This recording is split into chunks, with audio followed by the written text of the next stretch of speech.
സാംസ്കാരിക രംഗത്ത് വ്യക്തിമുദ്ര പതിപ്പിച്ച പ്രതിഭകളെ അനുസ്മരിക്കാനുള്ള ഉദ്യമവുമായി പ്രഭാഷണ പരമ്പരയ്ക്ക് വടകര തുടക്കം കുറിക്കുന്നു. ആദരവോടെ എന്ന പേരിൽ വേറിട്ടൊരു സാംസ്കാരിക പരിപാടിയാണ് ആരംഭിക്കുന്നതെന്ന് സംഘാടകർ വാർത്താ സമ്മേളനത്തിൽ അറിയിച്ചു.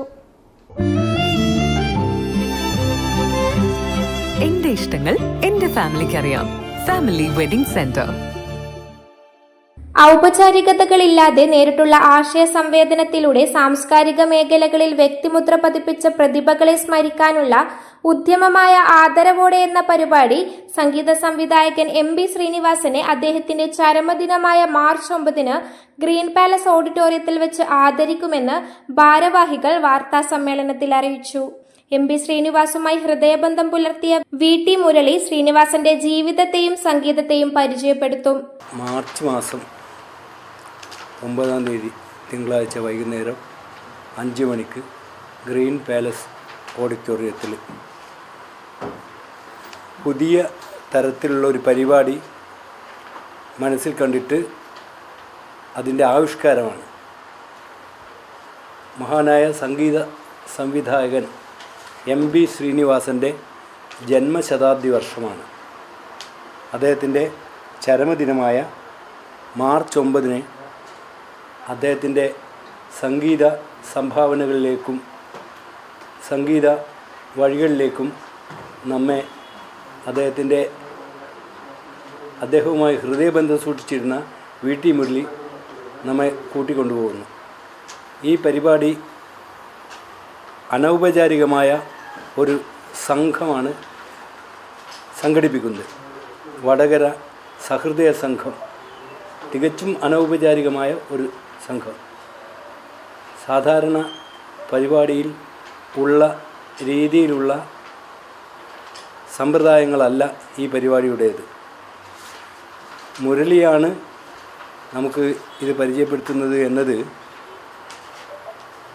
നമ്മളെ സംബന്ധിച്ചിടത്തോളം ഒരു അനുഗ്രഹമാണ്. കാരണം അദ്ദേഹവുമായി ആത്മബന്ധവും ഹൃദയബന്ധവും പുലർത്തുന്ന ആളാണ് മുരളി.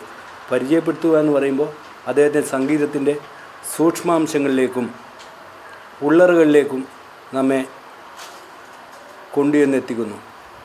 സാധാരണ ഒരു പരിപാടിയിൽ സ്വാഗതം, അധ്യക്ഷൻ, ഉദ്ഘാടനം, ആശംസ, കൃതജ്ഞത ഈ ഇനങ്ങളൊക്കെ ഉണ്ടാവുമല്ലോ.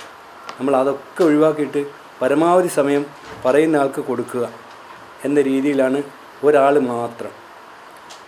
ഇതൊരു പരമ്പരയായിട്ടാണ് നടത്തുന്നത്. ഞങ്ങൾ ആദരവോടെ എന്നാണ് ഈ പരമ്പരയുടെ പേര്.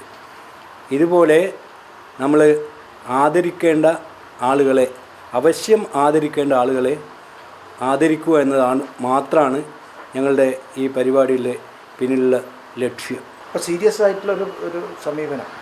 നമ്മളൊരു നാടകക്കാരനെ പറ്റി സംസാരിക്കുകയാണെങ്കിൽ നാടകത്തിൻ്റെ പ്രമുഖനായ ഒരു ഇൻ്റലക്ച്വൽ ആയിട്ടുള്ള ഒരു വലിയ വ്യക്തിത്വത്തിനെ കൊണ്ട് തന്നെയായിരിക്കും നമ്മൾ സംസാരിപ്പിക്കുന്നത്. ഇത് കേരളത്തിൽ എവിടെയും നടന്നിട്ടില്ലാത്ത രീതിയിലുള്ളൊരു പരിപാടിയാണെന്നാണ് ഞങ്ങൾ വിചാരിക്കുന്നത്. അത് തുടർച്ചയായി ഇപ്പം ഓരോ മാസം ഓരോന്നുള്ള രീതിയിലൊന്നുമല്ല, മറിച്ച് നമുക്ക് സാധിക്കുന്ന സമയത്തൊക്കെ അങ്ങനെ ഒരാൾ പേരിൽ അങ്ങനെ ഒരു പരിപാടി നടത്തുക എന്നതാണ് ഉദ്ദേശിക്കുന്നത്.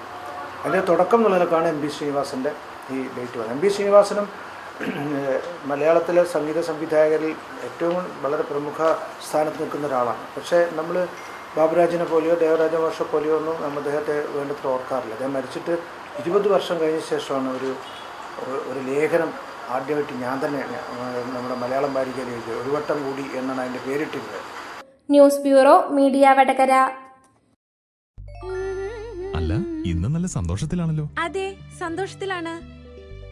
കാരണം ഞാനിപ്പോ പാചകം ചെയ്യുന്നതേ മയൂരം വെളിച്ചെണ്ണ ഉപയോഗിച്ചാണ്. പുതിയ മയൂരം കോക്കനട്ട് ഓയിൽ, കലർപ്പില്ലാത്ത ശുദ്ധമായ വെളിച്ചെണ്ണ. കർഷകരിൽ നിന്ന് നേരിട്ട് ശേഖരിക്കുന്ന നാളികേരം സൾഫറും പുകയും ഏൽക്കാതെ ഉണക്കിയെടുത്ത കൊപ്രയിൽ നിന്നും സംസ്കരിച്ചെടുക്കുന്ന 100% ശുദ്ധമായ വെളിച്ചെണ്ണ. ഇത്രയും നല്ല വെളിച്ചെണ്ണ ഇപ്പോൾ നിങ്ങൾക്ക് വിപണിയിൽ ലഭിക്കുകയില്ല. മയൂരം വെളിച്ചെണ്ണ, ഒരു ഏറെമല സർവീസ് സഹകരണ ബാങ്ക് സംരംഭം.